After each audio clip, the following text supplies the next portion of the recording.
예루살렘이 파괴된 후 무슬림에게 빼앗겨버린 거룩한 지성소가 있던 성전, 그리고 예수님이 걸으신 십자가의 길, 오늘은 예루살렘 속 종교와 두 민족의 공존과 상생에 대한 이야기를 하도록 하겠습니다.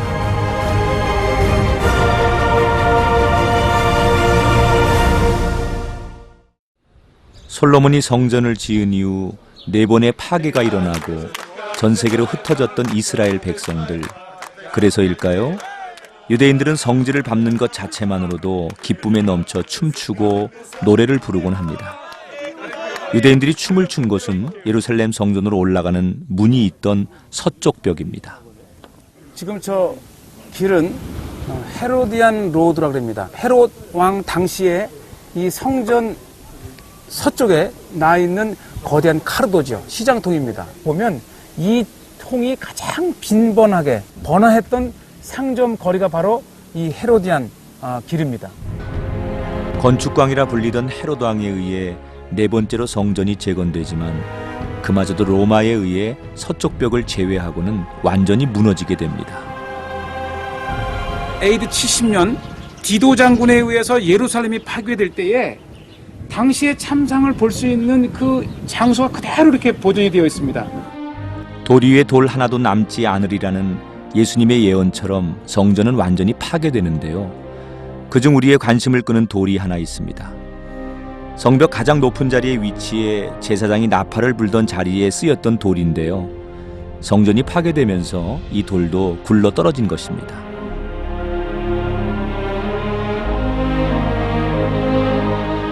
왕이 성전으로 들어갈 때 사용했던 문의 성벽 모서리에 있던 돌입니다.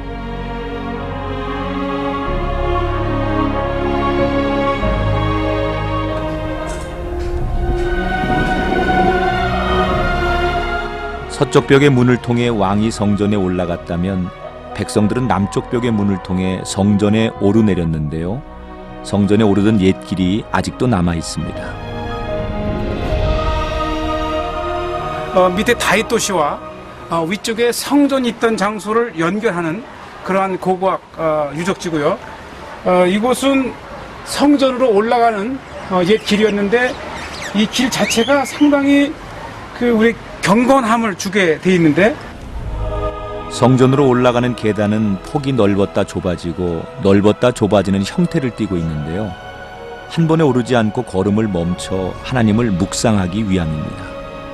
이제 유대인들은 더 이상 이 계단으로 성전에 오를 수 없습니다. 왼쪽에는 성전으로 오르는 계단이 지금 이 3개의 문, 훌다이 게이트라고 하는데, 이 문으로는 성전에서 나오는 문, 즉 이 서쪽에서는 올라가는 계단이 있고 이쪽 동쪽에서는 성전으로 올라갔다가 일을 마치고 예배를 마치고 내려오는 계단이 있었었죠. 성전으로 오를 수 없는 유대인들이 유일하게 갈 수 있는 장소가 서쪽 벽, 즉 통곡의 벽이라 불리는 곳입니다. 이것은 유대인 최고의 성지 통곡의 벽입니다. 솔로몬이 지었던 솔로몬 성전의 서쪽 벽을 말하는데, 비록 솔로몬의 성전은 가고 없지만은 솔로몬이 지었던 그 외벽은 지금까지 남아있고 유대인들은 이 서쪽 벽을 향해서 기도를 합니다. 나라를 잃은 유대인들이 민족적인 한과 종교적인 슬픔을 이 벽에 와서 통곡하며 기도하기 때문에 통곡의 벽이라는 이름이 붙어졌는데요. 지금은 유대인뿐만 아니라 순례객들도 이곳에서 기도를 많이 합니다. 이 통곡의 벽은 유대인뿐만 아니라 전 세계에서 온 수많은 기도자들의 그 소망을 담긴 기도 쪽지를 이렇게 꽂아놓고 다닙니다. 아마 이곳은 아마 단체로 기도 쪽지를 해놓은 것 같고, 벽 틈새에 있는 쪽지들은 정기적으로 수거해 거룩한 무덤에 묻어둔다고 하네요.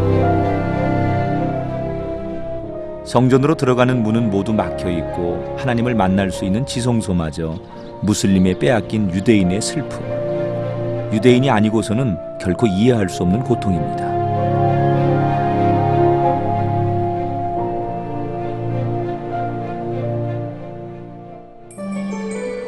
제사장들이 출입하던 아치형 계단 천장의 형태가 아직도 남아 있습니다. 성전 파괴에서 유일하게 남아있는 서쪽 벽은 터널을 뚫어 벽 안으로 들어갈 수 있는데요. 서쪽 벽의 지대가 낮은 남쪽부터 헤롯 왕이 미완성으로 남겨놓은 북쪽 벽까지 성전벽의 역사를 볼 수 있습니다. 성전산을 감쌌던 서쪽의 그 외벽, 그 서쪽 벽 터널을 좀 들어가는데 이곳에는 2000년 전에 헤롯이 성전 외벽을 공사하다가 죽음으로써 미완성의 성벽을 볼 수가 있습니다. 아마 헤롯이 살았다면 완성되었을 그 성벽을 한번 보러 들어가겠습니다.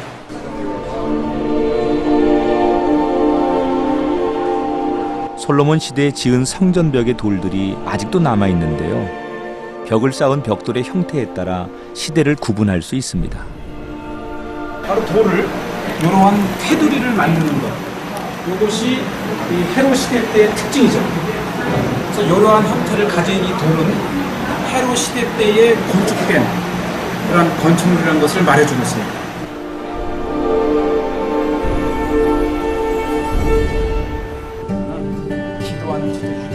유대인들은 아직도 남녀를 구별합니다.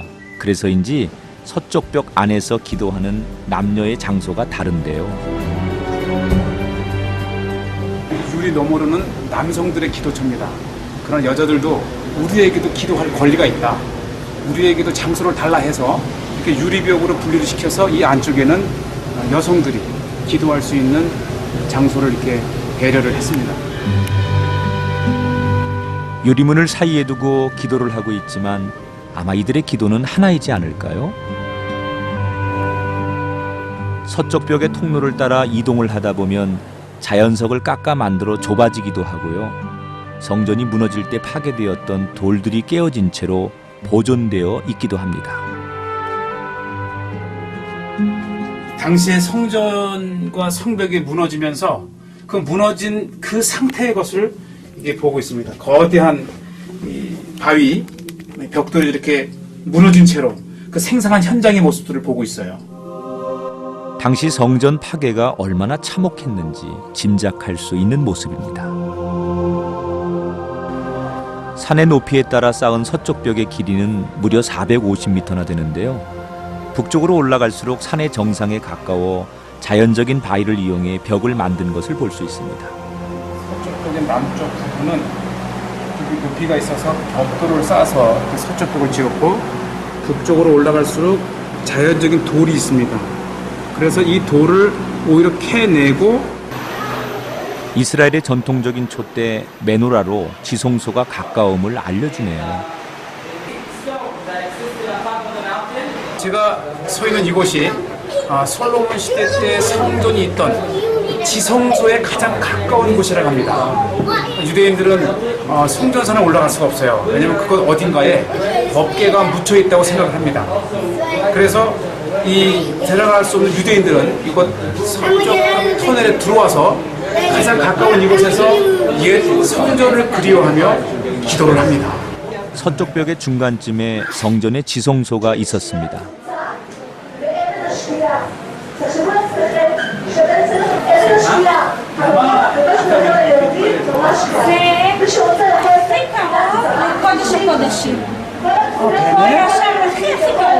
맵고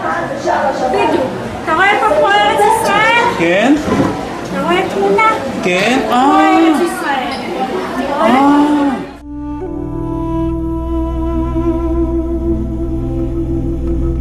이스라엘의 소유지만 여전히 들어갈 수 없는 예루살렘 성전. 평화의 터라는 이름과는 달리 이곳은 아직도 분쟁과 눈물이 마르지 않습니다. 서쪽 벽이 끝나는 지점엔 성전으로 물을 흘려보내던 수로가 있습니다. 평형을 유지하기 위해 이렇게 터널을 파서 성전으로 물이 흐르게 했는데요. 성전에서 기거하던 제사장과 레위인들이 주로 사용했을 것입니다. 시드기야 채석장 해보시죠. 한번. 예루살렘에는 샘이 많지 않습니다. 그래서 겨울철에 내렸던 빗물을 모았다가 이제 건기된 여름에 씁니다. 물이 저장되었던 이곳은 건조합니다. 덕분에 물이 고여 있어도 썩지 않아 식수로도 사용했는데요.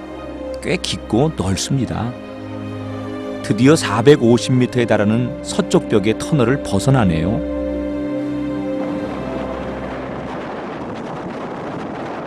3000년 전 예루살렘은 다윗 도시로부터 시작되는데요. 이 다윗 도시는 샘이 없던 성입니다. 전쟁이 일어나면 성 안에 갇혀 있다 마실 물이 없어 죽는 경우가 더 많을 정도여서 히스기야 때는 성벽 밖에 있던 기온샘의 물을 성 안으로 끌어들이는 공사를 하게 됩니다. 기온샘에서 이 다윗 도시로 수갱을 뚫었죠. 그 수갱을 이제 워런 시프트라고 하는데 한번 이 워런 시프트로 내려가서 이제 히스기야 터널을 타고 실로암까지 한번 가보도록 하겠습니다. 히스기야 터널은 다윗성 밖의 기온샘에서 시작하여 실로암 연못까지 이르는 533m의 지하 수로입니다. 지금 내려가는 곳은 수직으로 뚫어 물을 깃던 기온샘 입구입니다. 히스기야 터널이라고 하는 것은 기온샘에 이 터널을 이렇게 파서 이 실로암까지 연결되는 이 수로를 히스기야 터널 이렇게 얘기를 합니다. 기온샘의 입구까지는 아직 좀 더 내려가야 하는데요. 생각보다 깊습니다. 3000년 전에 기온샘을 어떻게 파내려갔는지 그저 대단하다는 생각뿐입니다.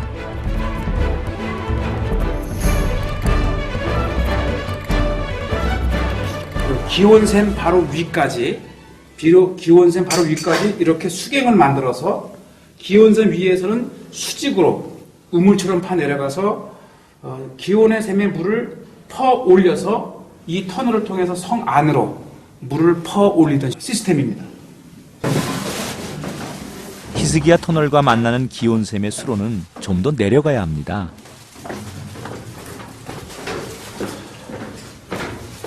저 밑에 보이는 저 불이 있는 저곳이 바로 기온샘의 물이 흘렀던 곳이죠.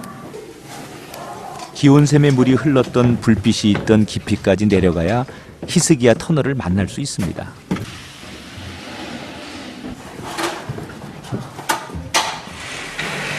공기가 더 서늘해진 것을 보니 터널에 거의 다 온 것 같습니다. 물로 들어가야 되기 때문에 여기서 옷을 갈아입고 들어가겠습니다.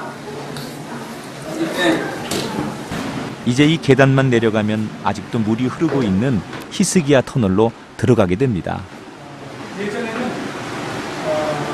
이곳에도 터널이 있어서 지금은 골짜기를 타고 가던 터널이 하나 있었고 이것은 완전히 이제 성 안으로 둘러쳐서 실로암까지 가던 터널. 우리는 이 터널을 통해서 실로암까지 한번 가보겠습니다. 기온샘의 시작점이 이곳에 있네요.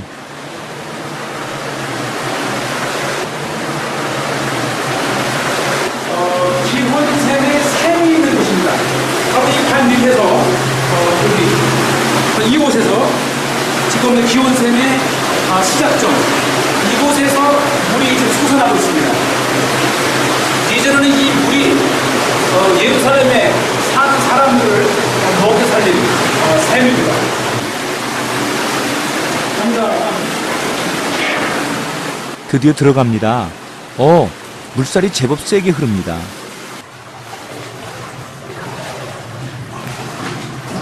기드론 골짜기 옆에 있는 기온샘에서 이제 다윗 도시 성 안쪽에 있는 실로암까지 가게 될 텐데요. 보면 볼수록 감탄을 안 할 수가 없습니다. 이 수로를 3000년 전에 탔다는 것이 믿어지지가 않습니다.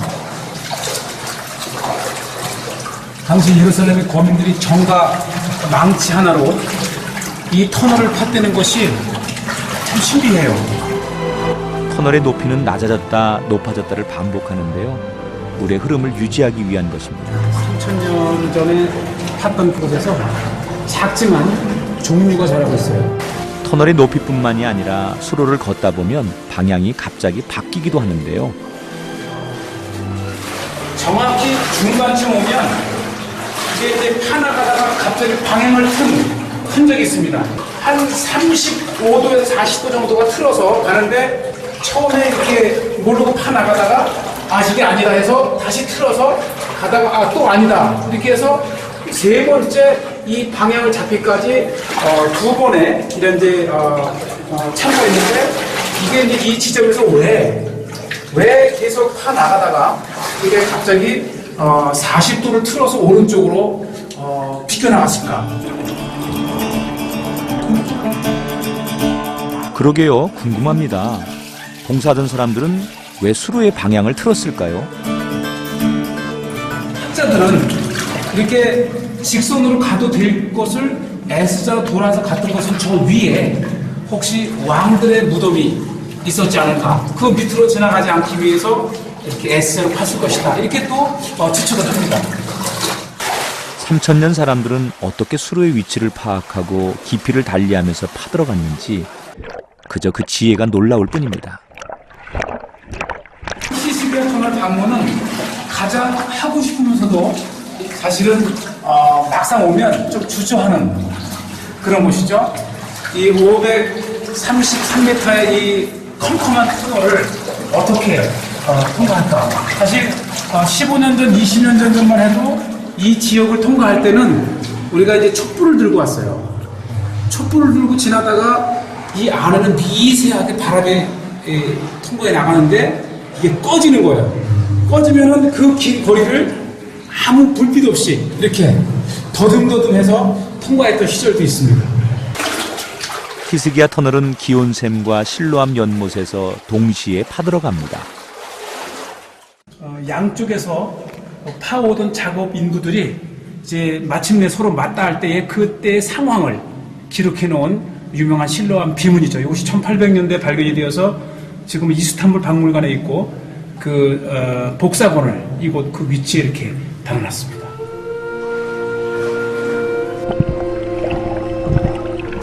이 지점이 533m의 마지막 지점인 실로암입니다. 이 문을 나가면 이 터널 끝으로 나가면 바로 실로암, 예수님께서 눈먼자를 고치셨던 실로암이 바로 나옵니다. 드디어 긴 수로를 지나 성 안으로 들어왔습니다. 터널을 나오면 바로 입구에 실로암 연못이 있는데요. 예수님께서 소경에게 진흙을 바른 후 눈을 씻으라고 보낸 그 연못입니다.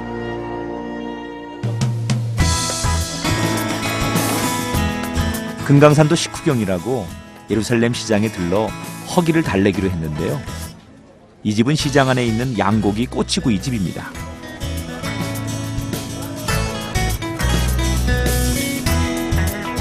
여섯 개요. 양꼬치 6개를 주문했습니다. 숯불에 구워지는 양고기가 정말 먹음직스럽죠. 가장 사랑받는 음식이 양고기인데 그 중에서도 이 숯불에 구운 양고기가 최고의 맛을 이룹니다. 적당히 잘 익은 것 같습니다.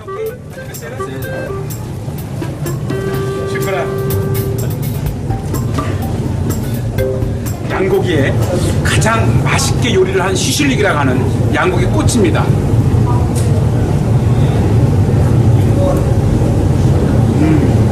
쫄깃쫄깃하고 전혀 냄새가 없어요. 누구나 먹을 수 있는 맛있는 양고기입니다. 양고기 꼬치만 먹고 가기가 조금 아쉬운데요. 자꾸 진열대 앞을 서성이게 만드는 이 고소한 향 때문에 다시 발길을 멈췄습니다. 고소한 향의 주인공은 바로 이것인데요.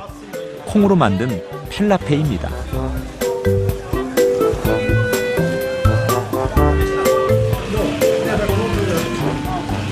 이제 한 2, 3분 후면은 이제 맛있는 아주 고소한 펠라페를 건져낸답니다.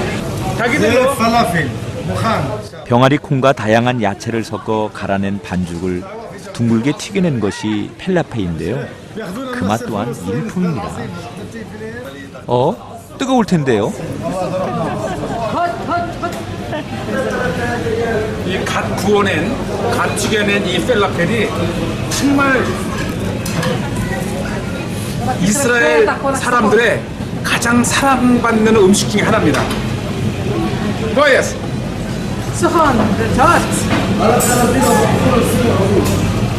바삭바삭하고요. 담백합니다.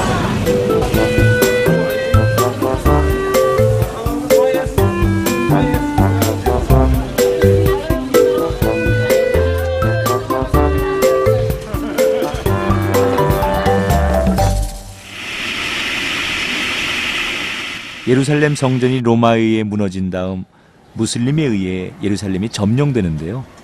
무너진 성전의 지성소 자리에는 이슬람 사원이 세워지게 됩니다. 우선은 유대인에게서도 성전을 지었던 이곳이 거룩한 성지 중의 성지이고, 또 이슬람에게는 이 마호메트가 이곳에서 승천함으로써 메카와 메디나에 의해서 3대 성지 중의 하나입니다.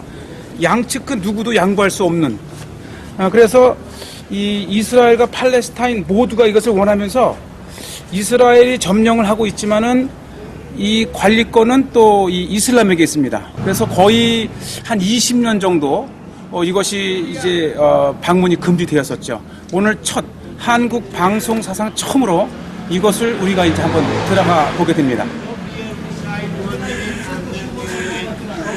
유대인과 무슬림 서로에게 중요한 성지라서일까요? 사원을 들어가는 입구부터 검열이 까다롭습니다. 다행히 우리를 안내해 줄 사람이 마중 나와 있네요.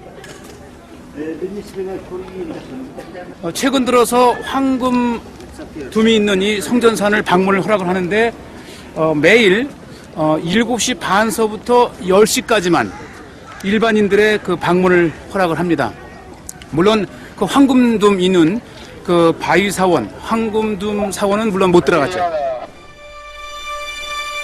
2000년 전에 유대인들이 밟았던 성전이지만 이젠 무슬림 사원이 화려하게 자리를 지키고 있어 더 이상 유대인은 들어올 수 없는 곳입니다.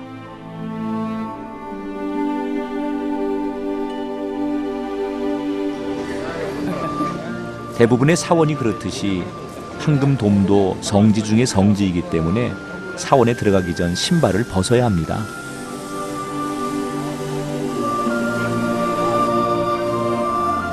지성소가 있던 자리에 위치한 황금돔은 이스라엘에게도 의미가 깊은데요.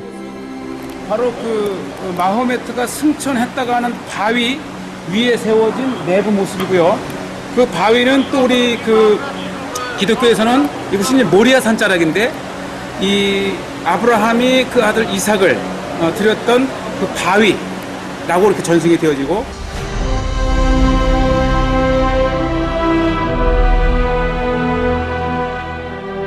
황금돔 바로 아래에는 거대한 너럭바위가 있는데요. 이 바위 아래 동굴에는 마호메트가 기거했다고 합니다. 하루에 5번 예루살렘에 살고 있는 무슬림들은 이곳 황금돔 사원을 찾아 기도를 드립니다. 황금돔만큼이나 내부 모습도 화려합니다.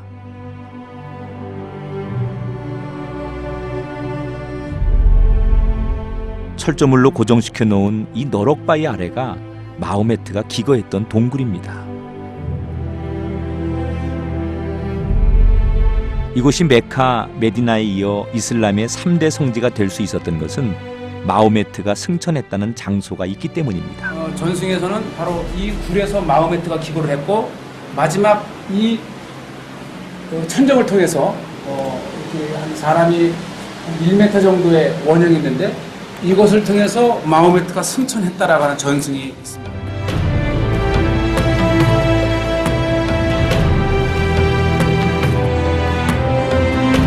성인 한 사람이 겨우 빠져나갈 수 있는 작은 구멍인데요. 이 동굴은 마호메트를 기념할 뿐만 아니라 무슬림의 기도 장소로 쓰이는 곳입니다. 돌탑의 위치로 메카를 향한 동쪽을 표시하고 있네요. 우리가 들어가는 곳은 엘 악사 모스크, 굉장히 유명한 모스크죠. 이 메카 메디나에서 3번째로 세워진 모스크라고 합니다. 임금의 주랑이 있던 성전의 남쪽 벽에 지금은 무슬림의 엘악사 사원이 건축되어 있는데요. 엘악사 사원이 건축되면서 남쪽 벽에서 올라오는 성전문이 막히게 됩니다. 상당히 이 팔레스타인의 민족적이고 그러면서 이 종교적인 그러한 상징성을 가지고 있는 사원이 바로 이 엘 악사 사원입니다. 에락사 사원은 예루살렘 첫 번째로 세워진 이슬람 사원인데요. 이스라엘 점령하에 있지만 굉장히 화려하고 거룩한 사원으로 무슬림이 관리를 하고 있는 곳입니다.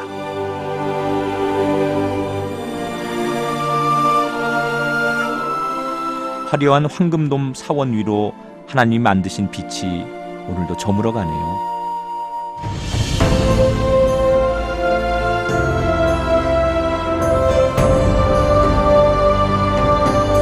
유대인과 무슬림 그리고 그리스도인이 공존하는 예루살렘.